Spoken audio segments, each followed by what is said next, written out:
Hello বন্ধুরা, এখন আমি বিঞ্জ প্ল্যাটফর্মে রিলিজ হওয়া বিকি জায়েদের নতুন ওয়েব ফিল্ম নীল সুখ তার রিভিউ করতে চলেছি। এখানে লিড রোলে আছে হলো মেহজাবিন চৌধুরী। গল্পটাই ছোটো করে বলি, মেহজাবিন এবং রেহান তারা ছোটোবেলার থেকেই বন্ধু এবং তাদের ফ্যামিলির থেকে ডিসিশন নেওয়া যে তারা একে অপরকে বিয়ে করবে এবং তাদের বন্ধুত্ব বেশ স্পেশাল।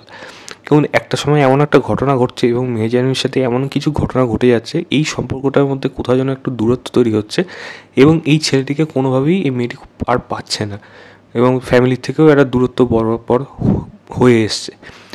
এবার এই মেয়েটি ছেলেটি পাওয়ার জন্য কি করবে, ছেলেটি বিয়ে ঠিক হয়ে যাচ্ছে, ছেলেটি বিয়েতে সে গিয়ে উপস্থিত হচ্ছে, তারপর সে কী ঘটনা তৈরি করে, এর থেকে বেশি জানতে হলে আপনাকে বিঞ্জ প্ল্যাটফর্মে গিয়ে এই ওয়েব ফিল্মটা দেখতে হবে। প্রায় 2 ঘন্টা কাছাকাছি, তো 2 ঘন্টা 5-10 মিনিটের এই ওয়েব ফিল্মটা রয়েছে। তো কেমন হলো এই ওয়েব ফিল্মটা? ভিকি জাদের অন্যান্য কাজগুলো যেগুলো দেখি, কিছু কিছু যেমন কাজ হয় একটু আমাকে মানে নিরাশ করে দেয়, এই কাজটা কিন্তু আমি নিরাশ করে, আমি এটা বলবো না যে খুব এক্সট্রাঅর্ডিনারি দারুণ কিছু হয়েছে। ভিকি জায়েদ এই গল্পটার মধ্যে একটা এক্সপেরিমেন্ট করেছে এবং ভিকি জায়েদ নিজস্ব জনার থেকে বেরিয়ে এসে এক্সপেরিমেন্ট করেছে এবং শেষে নিজের টাচটা দিয়েছে, যেটার জন্য আমি এই সিনেমাটা কিন্তু প্রশংসা করব। এই সিনেমাটার গল্পটা কিন্তু আমার ভালো লেগেছে, কারণ একটা প্রেমের গল্প এবং উঠে এসছে প্রেমের মাসে, ফেব্রুয়ারি মাস, তো সেখানে একটা এরকম গল্প এবং কোথায় সেই প্রেমটা যেন কোথায় একটা বিরহ, একটা দূরত্ব কোথাও যেন চলে আসছে এবং সেখান থেকে যা ঘটনা ঘটে গল্পটাকে যেরকম লেখা হয়েছে, আমি বলবো এখানে কিছু প্রবলেম আছে লাইটিংয়ের মধ্যে, বাট বাকি জায়গাগুলোতে কিন্তু আমি বলবো এগুলোকে খুব সুন্দরভাবে ডিজাইন করেছে ভিকি জায়েদ। কিছু তার সিনেমাটিক অ্যাপ্রোচ হোক, কিছু ক্যামেরা মুভমেন্ট হোক, যেগুলো দিয়ে সিনেমার সিনগুলোকে কিন্তু ভালোভাবে উতরে দিয়েছে রীতিমতো। তো সেই জায়গাগুলো কিন্তু প্রশংসা ডেফিনেটলি করা উচিত, ডিরেকশনে কিন্তু অবশ্যই প্রশংসা করা উচিত। দ্বিতীয় জিনিস বলবো, এখানে পারফরমেন্স, মেহজাবিনের পারফরমেন্স সত্যি অনবদ্য দারুণ এবং মেহজাবিনকে বোধহয় আরও সুন্দর লেগেছে এই সিনেমাটার মধ্যে, সত্যি মানে মানে পরীর মতো লেগেছে তাকে।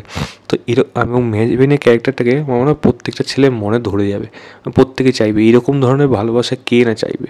পাগলের মতো একটা ছেলেকে ভালোবেসে যাচ্ছে, যার জন্য তার ছেলেটার যে কোনো ভুল পদক্ষেপেও মেয়েটা তার সাথে দিচ্ছে এবং তার সঙ্গে থাকছে, সাথ ছাড়ছে না। তো এরকম ধরনের মানে ছোটোবেলার একটা ভালোবাসা যদি এরকম হয়, তো স্বাভাবিক এটা প্রত্যেকের কাছে একটা স্বপ্ন হয়ে থেকে যায়। মেহজাবিনের পারফরমেন্স কিন্তু পুরো সিনেমা জুড়ে কিন্তু পুরোপুরি দারুণ।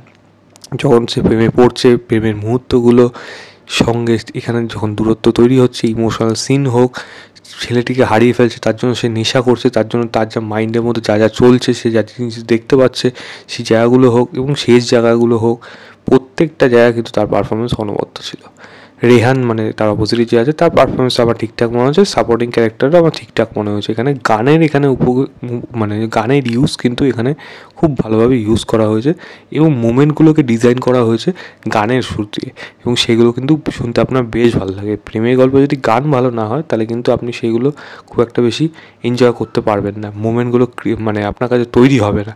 তো সেটা কিন্তু তৈরি করতে পেরেছে ডিরেক্টর এই গানের মাধ্যম দিয়ে, পুরনো এবং নতুন গানের মধ্যে দিয়ে, এবং সেখানে পুরোনো দিনের সিনেমাকে হোমাজ দেওয়া হোক, ও ডাইরেক্টলি বলেও দিয়েছে। এবং সেখানে পুরোনো দিনের শুধু হোমাজ নয়, পুরোনো দিনের সিনগুলোকে, অনেক সিনেমারই আছে যেই আইকনিক সিনগুলোকে এখানে ডায়লগের থ্রুতে এমনভাবে হোমাজ দেওয়া হয়েছে, যেগুলো কিন্তু আপনারা এই ফিল্মটা যখন দেখবেন তখন বুঝতে পারবেন এবং এদের পারফরমেন্স, অনস্ক্রিন কেমিস্ট্রি কিন্তু আপনার সেখানেই ভালো লেগে যাবে। তো মিউজিক, এরকম সিনেমাটিক অ্যাপ্রোচ, এই জায়গাগুলো, এই জিনিসগুলো কিন্তু প্রত্যেকটা ডিপার্টমেন্টে এই অ্যাপ্রোচটা কিন্তু খুব ভালো, বা টেকনিক্যাল এক্সপার্টগুলো এই সিনেমাটার মধ্যে কিন্তু বেশ ভালোই রয়েছে। এবং ভিকি জায়েদের টুইস্ট লাস্টে সেটা থাকবে, যেটা কিন্তু আপনাকে সত্যি একটা শক দেবে এবং দেখুন, এটা নিয়ে একটা খারাপ জিনিস আমি পরে বলছি, বাট শকটা ডেফিনেটলি দেবে এবং সেটা কিন্তু একেবারে আশা করবেন না, কারণ গল্পটা আমি পুরোপুরি, আপনি অন্য জনারে চলবেন, হুট করে একটা স্টেপ জাম্প করবে এবং অন্যদিকে মন নেবে গল্পটা, এটা কিন্তু সত্যিই অবাক করে দেয়। তো সেখানে অবশ্যই কিন্তু এখানে ডিরেক্টরের প্রশংসা করা উচিত।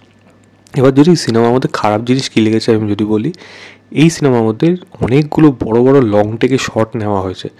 একটা দুটো ঠিক আছে, কিন্তু মাল্টিপল যখন হয়ে যায় না, তখন কি জিনিসটা ড্র্যাগ ফিল হতে শুরু করে, যেটা কিন্তু এই সিনেমাটার মধ্যে মনে হয়েছে। সিনেমাটা কিন্তু অনেকটা ছোটো করা যেতে পারতো এবং স্ক্রিন প্লের মধ্যে কিন্তু আরও টাইট রাখতে পারতো।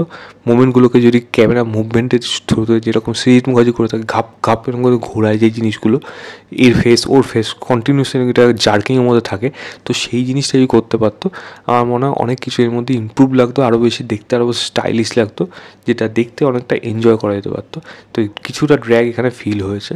দ্বিতীয় জিনিস একটা বলবো, এই সিনেমার মধ্যে সেন্ট্রাল ক্যারেক্টার ছাড়া সাপোর্টিং ক্যারেক্টারদের সাথে খুব একটা বন্ডিং বা বলে তাদের ডেভেলপমেন্ট কিন্তু এই কাজের মধ্যে উইক রয়েছে। মনে হয় এতটা সময় পাওয়া সত্ত্বেও তাদের সাথে সেই বন্ডিংটা দেখতে পাইনি বলে যতটা ইমোশনাল গল্প এটা হতে পারতো ততটা কিন্তু হয়ে উঠতে পারে না। যতটা প্রেম, যতটা বৃহৎ গল্প এই সিনেমাটা হয়ে উঠতে পারতো ততটা কিন্তু হয়ে ওঠে না, যেটা কিন্তু এই সিনেমার জন্য একটা বড় খারাপ দিক। এবং আরেকটা জিনিস হলো, যেটা আমি বললাম টুইস্টের কথা, লাস্টে গিয়ে টুইস্টটা ডেফিনেটলি আপনাকে শক দেবে, ভালো লাগবে, কিন্তু আপনি যদি ভেবে দেখেন যে এই ডিসিশনটা প্রোটাগনিস্ট যেই জিনিসটা করছে সেই ডিসিশনটা নেওয়ার পেছনে তার কি যেই উদ্দেশ্যটা ছিল সেটা কতটা ভালো, আপনি প্রোটাগনিস্টকে একভাবে জাজ করে আসবেন। হঠাৎ গিয়ে তার একটা ডিসিশন নেবেন, আপনি প্রথম দেখে মনে হবে হ্যাঁ কি একটা হেভি কিছু হলো, পরে গিয়ে ভাববেন যা এই ও যে জিনিসটা করলো সেটার জন্য যাদের ক্ষতি হলো এখানে তারা কি সবাই কি সমপরিমাণ দোষী?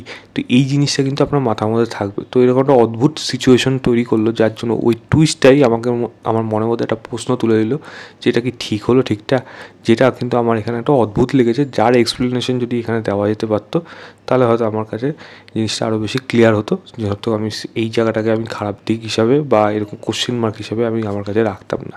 তো আমি বলবো ডেফিনেটলি এই কাজটা দেখুন, আমার কিন্তু ভালো লেগেছে এই কাজটা দেখে। এবং আমি এই কাজটাকে যদি বলে 3.25 দেবো আউট অফ 5 বলবো।